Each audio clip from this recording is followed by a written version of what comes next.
Hi, Jake with Diode. Today we'll be taking a look at our DRL LED boards for the 2018 Ford Mustang. These boards are a drop-in replacement for your factory white DRL that offers full color changing abilities at the push of a button, as well as an optional sequential amber turn signal with our RGBWA option.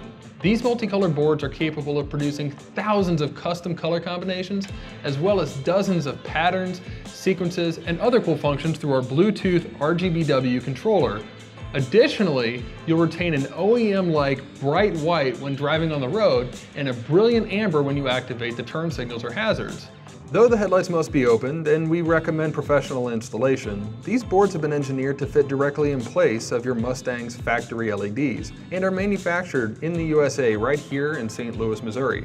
For more information on these DRL LED boards and more, visit diodynamics.com and use our dealer locator tool to find a dealer near you. Thanks for watching.